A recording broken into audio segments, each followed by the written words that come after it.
दोस्तों, welcome to Unit 3 of our Modern Indian History series. In Unit 2, we analyzed how the Portuguese controlled the Indian Ocean through the Carteret system and why forced conversion and corruption led to their decline.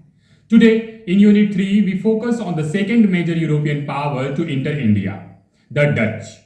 सोचिएगा जरूर, जबकि पोर्तुगीज का primary focus religion spread करना और naval empire establish करना था, Dutch traders का single minded objective सिर्फ एक था, प्योर कमर्शियल प्रॉफिट। उनका इंटरेस्ट लोकल पॉपुलेशन को कन्वर्ट करने में नहीं था, उनका इंटरेस्ट सिर्फ लेजर बुक्स और प्रॉफिट मार्जिन्स में था। इस इन डेप्थ एपिसोड में हम डिटेल से एक्सप्लोर करेंगे कि कैसे नेदरलैंड्स ने दुनिया की सबसे पावरफुल कमर्शियल एम्पायर खड़ी की, कॉर्पोरेट कैपिटलिज्म का इन्वेंशन किया, इंडिया में उनके की ट्रेडिंग सेटलमेंट्स कौन से थे, एम्बॉयना हत्याकांड के जरिए कैसे Anglo Dutch power sharing decide हुई, और 1741 के बैटल ऑफ कोलाचल जहां त्रवनकोर के राजा मार्तंडा वर्मा ने डच नेवी को डिसिसिव डिफीट देकर दुनिया का इतिहास बदल दिया। सबसे पहले नेदरलैंड्स के इकोनॉमिक बैकग्राउंड और वीओसी के क्रिएशन को समझते हैं। 16वीं सदी के लेट पीरियड में नेदरलैंड्स स्पेनिश एम्पायर के अगेंस्ट 80 साल का युद्ध लड़ रहा था।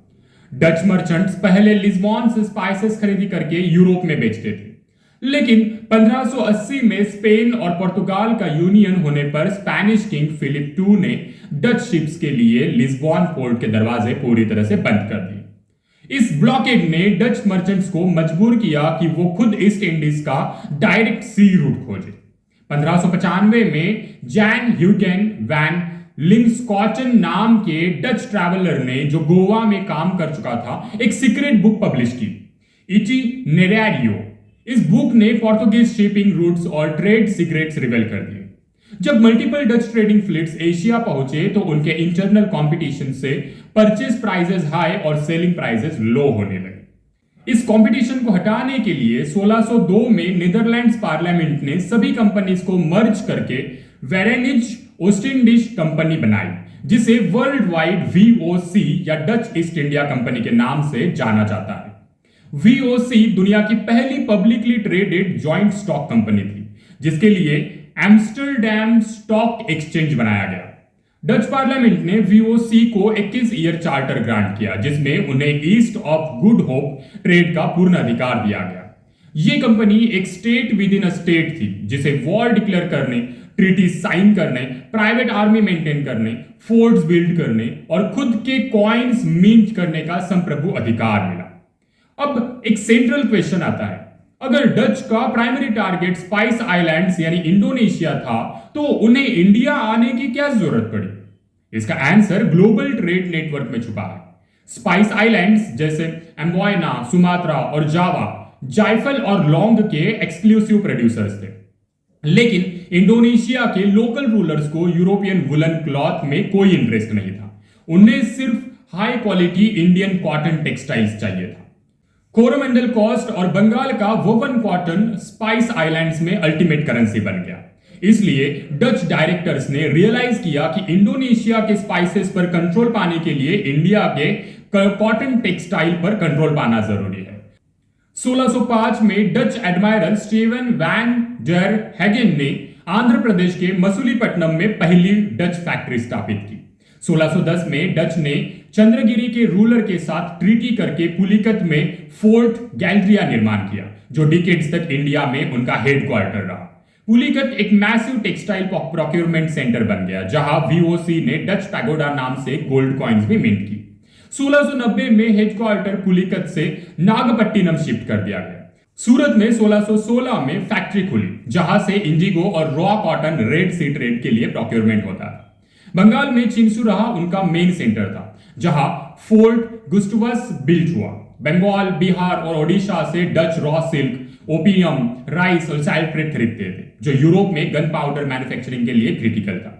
मलाबार कोस्ट पर कोचिन और क्विलोन से पेपर ट्रेड कंट्रोल किया गया। अब समझते हैं एंग्लो डच राइवलरी और एम्बॉयना हत्याकांड के बारे में। 17th सेंचुरी के इनिशियल ईयर्स में ब्रिटिश और डच दोनों प्रोटेस्टेंट पावर्स थी, लेकिन कमर्शियल लालच की वजह से टकराव शुरू हो गया। डच वीओसी के पास ब्रिटिश कंपनी से 10 टाइम्स ज्यादा कैपिटल और सुपीरियर नेवी थी। 1623 में स्पाइस आइलैंड्स के एम्बोयना आइलैंड पर डच गवर्नर ने 10 English east India company merchants को कंस्पायरेसी के चार्ज में एग्जीक्यूट कर दिया। इस इंसिडेंट को एम्बोयना हत्याकांड कहा जाता है। इस हत्याकांड ने ब्रिटिश ईस्ट इंडिया कंपनी को सिग्नल दिया कि वो साउथ ईस्ट एशिया में डच नेवी से कॉम्पीट नहीं कर सकते। कंसिक्वेंशियली एक इनफॉर्मल कमर्शियल डिवीजन ओरिजिनेट हुआ। ब्रिटिशर्स ने साउथ ईस्ट एशिया से स्टेप बैक करके अपना इंटायर फोकस इंडिया पर कंसेंट्रेट कर दिया, जबकि डच ने इंडिया को सेकेंडरी बेस रखा और अपना इंटायर फोकस इंडोनेशिया पर कंसोलिडेटेड रखा। यह डिसीजन लॉन्ग टर्म में ब्रिटिशर्स के लिए गेम चेंजर प्रूव हुआ, क्योंकि इंडिया का टेरिटोरियल मास और वेल्थ इंडोनेशिया के स्पाइस ट्रेड से कहीं बेहतर था। अब आते हैं सबसे ड्रामेटिक चैप्टर पर, the battle of Colachel 1741। Popular narrative यह दिखाता है कि यूरोपियंस ने आसानी से लोकल किंग्स को हरा दिया, लेकिन बैटल ऑफ कोलाचल इस नैरेटिव को शैटर करता है। 1729 में महाराजा मार्तंडा वर्मा ट्रवनकोर के रूलर बने। उन्होंने इंटरनल फ्यूडल लॉर्ड्स की पावर क्रश करके स्टेट को सेंट्रलाइज किया। उन्होंने देखा कि डच वीओसी मलाबार कोस्ट पर काली मिर्च सस्ते दामों पर लागू कर रही थी। 1739 में मार्तंड वर्मा ने पेपर ट्रेड पर स्टेट मोनोपोली डिक्लेयर कर दी। इस डिसीजन ने डच प्रॉफिट्स कोलैप्स कर दिए।